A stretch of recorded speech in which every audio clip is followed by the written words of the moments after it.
당신들은 나를 해하려 하였으나 하나님은 그것을 선으로 바꾸사 오늘과 같이 많은 백성의 생명을 구원하게 하시려 하셨나니 당신들은 두려워하지 마소서. 내가 당신들과 당신들의 자녀를 기르리이다 하고 그들을 간곡한 말로 위로하였더라. 아멘. 잠시 기도하시겠습니다. 하나님 아버지, 이렇게 축복된 날을 허락하여 주심을 감사를 드립니다. 이 시간 성령님께서 함께 하시고 부족한 종의 입술은 가려주시고 하나님께서 저희들에게 주시는 능력의 메시지로 하여금 저희들 도전받고 위로받게 하시고 순종할 수 있는 마음을 허락하여 주시옵소서. 감사하며 예수 그리스도 이름으로 기도드렸습니다. 아멘. 반갑습니다. 오늘은 제가 동화 아주 짧은 동화 한 편을 시작하면서 말씀을 전하려고 합니다. 맥스 루케이도의 동화 토비아스의 우물이라는 동화가 있습니다. 이 동화는 성탄절 때 주일 학교의 그 연극제로 많이 사용했던 동화입니다. 아주 짧습니다. 사막에 거대한 부자가 있었습니다. 사막에서 부자는 샘이 있어야 돼요. 물이 있어야 된다는 말입니다. 그래서 우물을 가진 사람의 이름이 토비아스입니다. 이 토비아스가 우물을 가지고 있었는데 그 사막에 물이 없죠. 물을 가지려는 모든 사람들이 그 토비아스에게 나옵니다. 그럼 토비아스는 어떤 조건과 어떤 그 자격을 이렇게 거론하지 않고 물을 요구하는 모든 사람에게 물을 나누어 주었습니다. 그렇게 물을 나누어 주니까 사람들의 기쁨과 사람들의 이렇게 충만한 감사함은 정말 끊임이 없었습니다. 그런데 어느 날 이 토비아스가 아들을 데리고 먼 타지로 여행을 가게 되었습니다. 그리고 그 물을 나눠주는 그 중요한 일을 가장 신임하는 종에게 부탁을 하고 여행을 떠났습니다. 그 종은 주인의 말을 처음에는 이제 들었죠. 듣고 이제 물을 다 나눠주다가 나중에는 조건을 내걸기 시작했습니다. 그 조건이 첫째 조건은 착한 사람들에게만 물을 주겠다. 나쁜 사람은 물을 주지 않겠다. 그 조건을 걸었고 또 두 번째 조건을 또 걸었습니다. 내게 나에게 잘하는 사람에게만 물을 주겠다. 이런 조건을 걸면서 전혀 주인의 뜻과 상관없는 자신의 뜻으로 그 우물에 물을 나눠주기 시작했습니다. 물론 이제 그 마을에는 점점 행복감과 기쁨과 감사함이 사라지고 경쟁과 눈치와 이런 것들로 이제 만연하게 되었습니다. 그리고 나서 아버지의 아들이 먼저 이 마을로 돌아왔습니다. 아들이 돌아와서 보니까 이상한 일이 벌어지는 거예요. 그래서 그 아들이 그 종을 불러서 왜 이렇게 하느냐? 이것은 아버지의 뜻이 아니다. 아버지의 뜻대로 하라. 그러자 그 종과 측근들이 많이 생겼습니다. 왜냐면 잘 보여야 되니까 그 종과 그 측근들이 하는 말이 아들이시여 이렇게 해야 됩니다. 이렇게 해야 교화가 생기고 이렇게 해야 질서가 잡히고 이렇게 해야 정의가 생기고 이렇게 해야 공의가 생겨서 이렇게 해야 됩니다. 그러면서 아들을 설득하는 것입니다. 그래서 아들이 곰곰이 생각하고 또 생각하고 그 다음에 다시 한번 큰 목소리로 선포를 합니다. 아버지의 뜻대로 하라. 모든 우물의 물은 모든 사람에게 어떤 조건과 어떤 자격을 거론하지 않고 모든 사람에게 주어라. 아버지의 뜻이다. 이렇게 이 동화는 끝이 납니다. 여러분 어떻습니까? 이 짧은 동화를 보시면서 정말 하나님 아버지의 뜻과 이 짧은 동화에서 그 아버지의 뜻과 그 주인의 뜻과 그 주인의 뜻을 바꾸어 변절해가는 우리 종의 모습을 바라보게 됩니다. 근데 이것은 동화이지만 우리의 신앙에서도 이 일은 자주 우리의 마음속에 일어나는 일입니다. 이 종의 이론은 상당히 설득이 있어요. 여러분 그렇지 않아요? 교훈이 이루어져야 되고 교화가 이루어져야 되고 정의와 질서가 잡히려면 이 질서가 잡혀야 된다는 이 종의 뜻은 굉장히 일리가 있고 상식적이고 합리적입니다. 그런데 신앙은요, 때로는 상식적이지 않고 합리적이지 않고 이성적이지 않아요. 신앙은 때로는 그것을 뛰어넘는 것이 바로 신앙이라고 할 수 있습니다.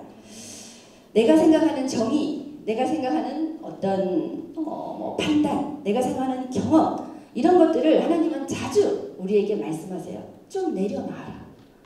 왜 그렇게 네가 생각하는 정의, 네가 생각하는 생각, 너의 경험들로 자꾸만 나의 뜻을 가리느냐, 이렇게 하나님은 우리에게 말씀하시고 좀 내려놓아라, 이렇게 말씀하십니다. 근데 여러분은 어떻게 반응하시나요? 여러분은 그 말씀, 하나님의 그 말씀, 메시지를 따르시나요? 아니면 내려놓지 못하는 나의 생각과 나의 경험과 판단을 따르시나요? 성경을 보면요, 이렇게 갸우뚱, 맞을까?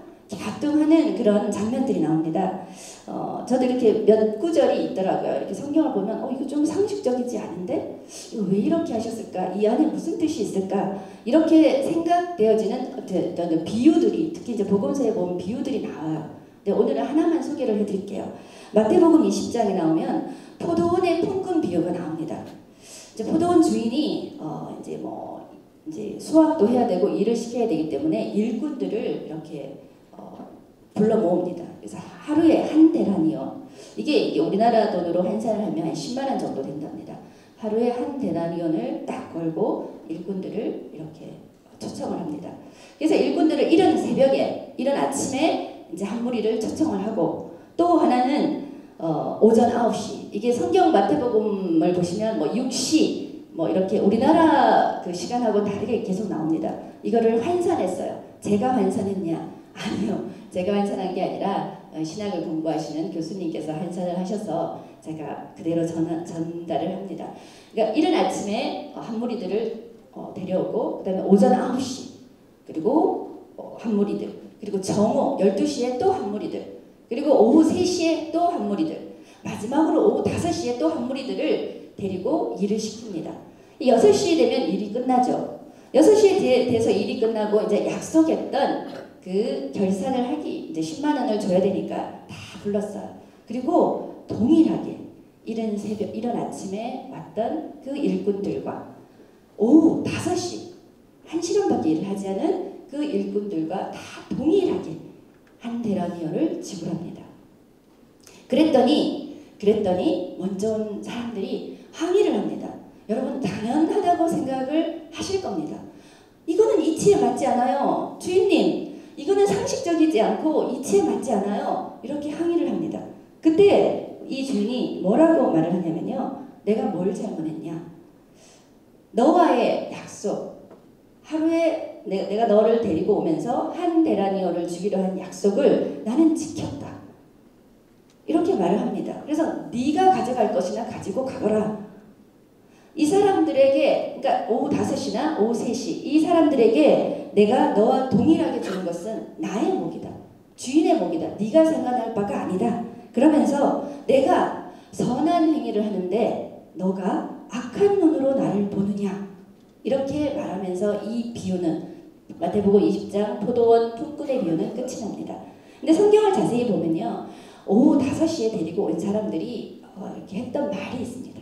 그 말이 뭐냐면요, 주인이 지나갈 때 너희들은 왜 아직까지 일을 안 하고 여기에 있느냐, 이렇게 했을 때 그 사람들이 어떻게 얘기를 하냐면요, 아무도 우리를 서주지 않아요. 그 사람들은 말하자면 굉장히 육체적으로 약한 사람이거나 나이가 많은 사람이거나 제외된 사람들, 그런 사람들이라고 추정을 합니다. 그 사람들에게 하나님이 주인이 자비를 베푸는 거죠. 그런데 우리는 이 먼저 불려온 일꾼들은 합리성, 이치, 논리를 따지며 주인에게 항의를 합니다. 결국은 주인이 내가 선한 행위를 하는데 너희들은 왜 나를 악한 눈으로 보느냐, 이렇게 말을 하고 있습니다. 여러분, 우리의 정의, 우리의 공평, 우리의 상식, 우리의 가치가 때로는 하나님의 그 은혜와 자비와는 어긋날 때가 있습니다. 여러분, 어떤 선택을 하시겠습니까? 나의 선택, 하나님의 선택. 여러분 내가복음이라고 들어보셨습니까? 내가복음 들어보셨어요? 네. 복음은 사복음서인데 마태 사복음서 정리 한번 해볼까요? 한번 불러보세요. 마태, 마가, 누가, 요한. 사복음서 뿐인데 이 내가복음은 뭐지? 그런데요, 저도 동일해요. 여러분과 동일해요. 우리는 자꾸만 내가복음을 하나 더 곁들이고 싶어해요. 그리고 날마다 끈적이고 있어요. 내가복음을. 저만 그런가요? 복음이 부족해서, 이 사복음이 부족해서 우리가 자꾸 내가복음을 자꾸 끈적이고 있나요? 그것은 말씀을 따라가자니 너무 나의 구미에 맞지가 않아요. 뭔가 손해를 자꾸 보는 것 같아요. 뭔가 합리적이지 않아요. 말씀을 따라가려니까. 그래서 나에게 딱 맞는, 나의 구미에 딱 맞는 내가복음이 너무나 매력적인 거예요. 여러분 안 그러세요? 저만 그렇다고 치고 넘어가겠습니다. 이렇게 성경의 말씀을 따라가기가 참 버겁고 힘들고 또 안 맞아요, 나랑. 그럴 때가 있습니다. 오늘의 주제는 용서입니다.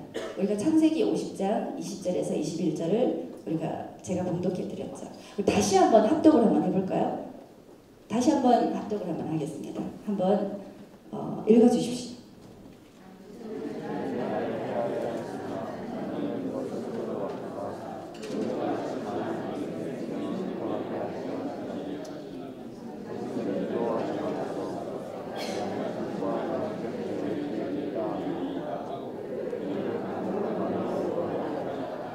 아멘. 자, 누구의 얘기입니까? 이 얘기는 대답이 없습니다. 요셉의 이야기입니다. 요셉, 여러분 너무나 잘 알기 때문에 제가 구구절절히 얘기할 필요가 없습니다. 이 요셉은 정말 그냥 보통 사람의 아픔과 상처가 아닙니다. 정말 그 인생의 아픔과 상처와 고난과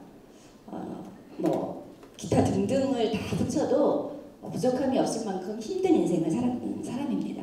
그런데 이 요셉이 50장 20에서 21절의 고백을 보고 자, 형들을 위로하죠. 형들이시여 두려워하지 마십시오.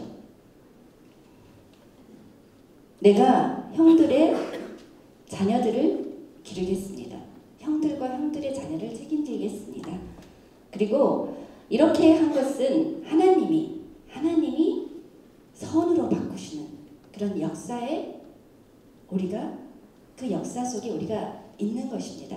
이렇게 하면서 형들을 위로합니다. 용서합니다. 근데 너무나 감동적인 것은요. 용서로 끝나는 게 아니에요. 용서에다 뭐예요? 위로까지 해요. 여러분 이게 쉬운 일이라고 생각하세요?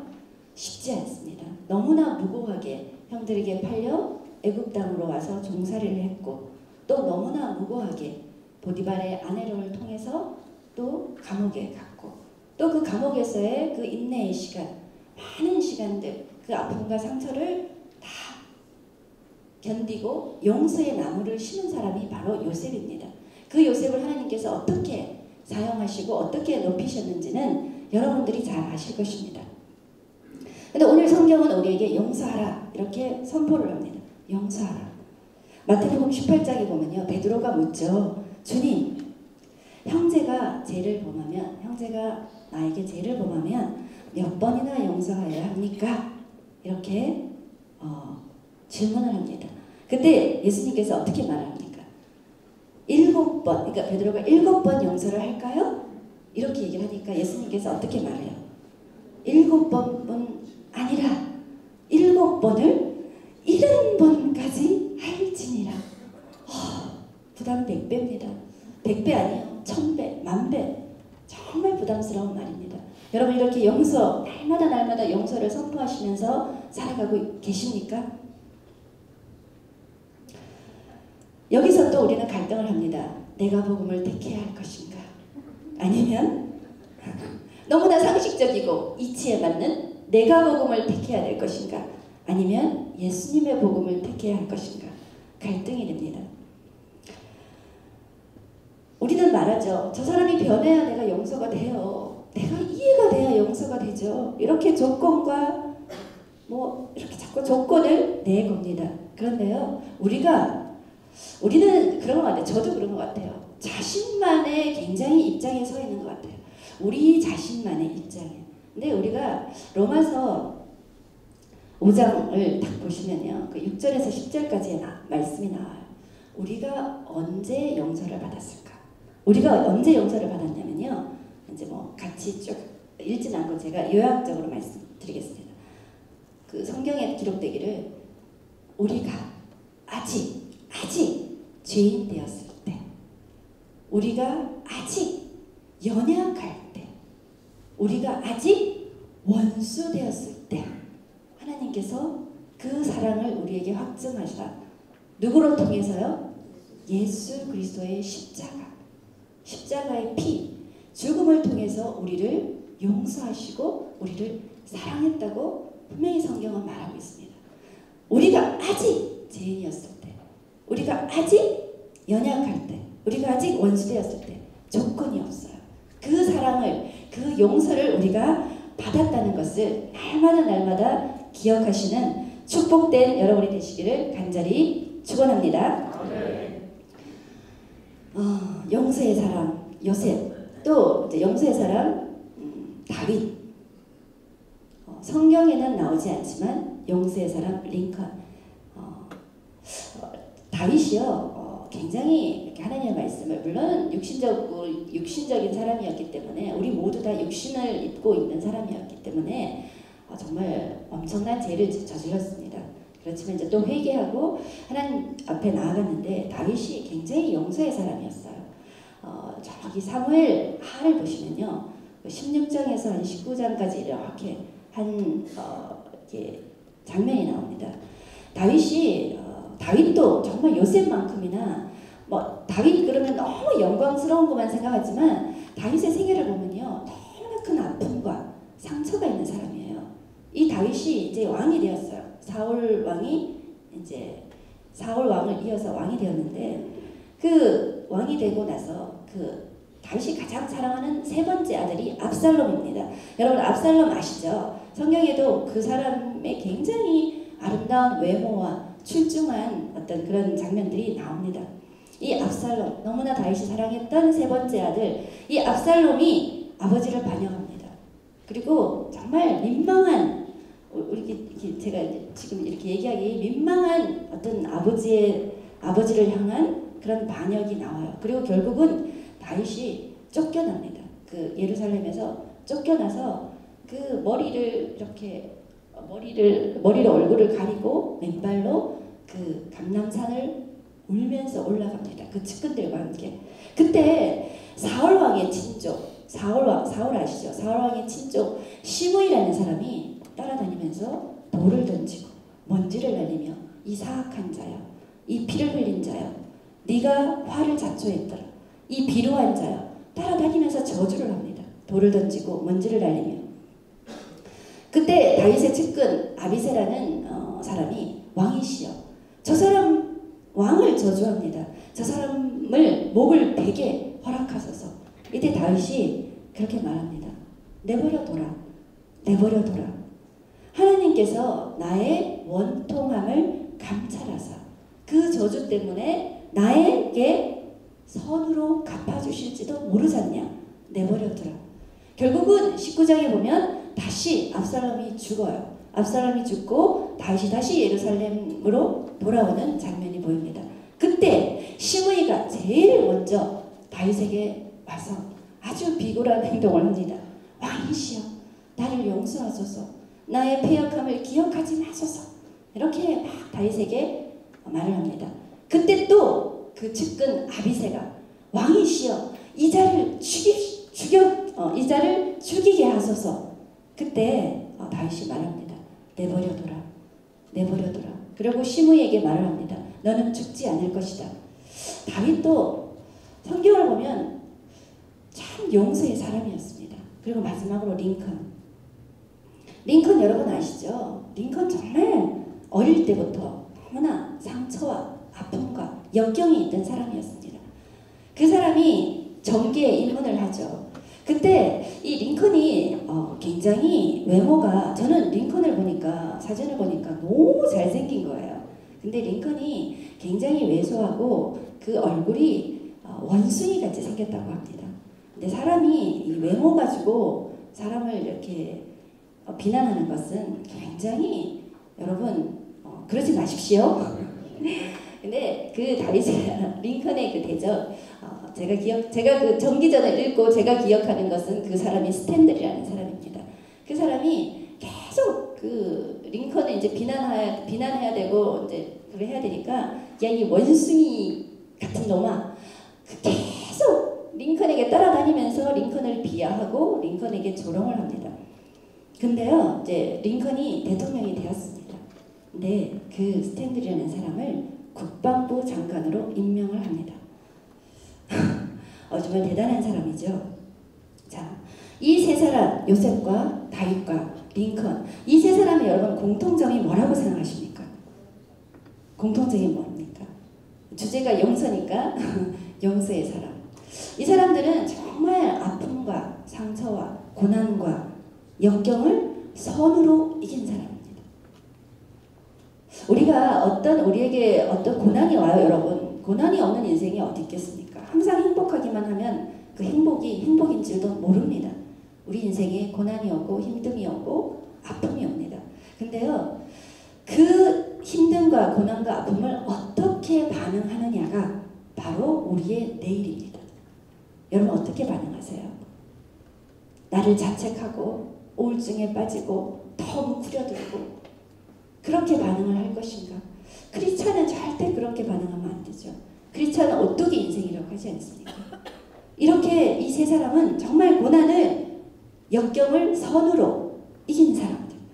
이 상처라는 거대한 토양 위에 용서의 나무를 과감하게 심은 사람입니다. 그 용서의 나무를 심으니까 하나님께서 그 나무를 어떻게 해요? 정말 거대하고 찬란한 나무로 하나님께서 키우시는 거예요. 어떻게 그게 가능할까요, 여러분? 어떻게 우리가 용서의 사람이 되고 어떻게 우리가 정말 고난을 선으로 바꾸는 사람이 될 수 있을까요? 어떻게 될 수 있을까요? 하나님 중심의 사람은 될 수 있습니다. 철저하게 하나님을 신뢰하는 사람, 끊임없이 내가 복음을 쓰고 싶은 그 갈등을 잠재우고 과감하게 말씀을 따르고 하나님을 철저하게 신뢰하는 사람. 하나님은요, 주무시지도 않고 졸지도 아니하시고 쉴 수가 없으신 하나님이라고 하셨습니다. 우리의 인생을 선택하셨고 또 우리의 인생을 계획하시고 우리의 인생을 성취시키는 그 하나님을 바라보며 오늘 용서하라 이렇게 메시지가 오면 우리가 용서를 선포합시다. 날마다 용서를 선포하는. 여러분, 용서를 우리가 선포한다고 해서 우리 안에 모든 갈등이 없어지는 거 아닙니다. 우리 안에 미움, 우리 안에 아직까지는 억울함, 우리 안에 아직까지 분노 많이 있습니다. 그걸 어떻게 하나요? 그거를 그대로 하나님께 토로하시면 됩니다. 그걸 그대로 하나님께 갖다 드리고 그 다음은 우리는 용서의 나무를 심고 그 다음은 하나님께 맡기며 우리의 인생을 정말 하나님의 선함으로 가장 좋으신 하나님의 열매로 장식하시는 저와 여러분이 되시기를 간절히 축원합니다. 오늘 제목이 토비아스의 우물입니다. 아버지의 뜻이다. 우리가 아버지의 뜻을, 우리 어떤 이치와 상식을 접고 아버지의 뜻을 따라가시는 저와 여러분, 그래서 축복된 하나님의 존귀한 자녀가 되시기를 간절히 축원합니다.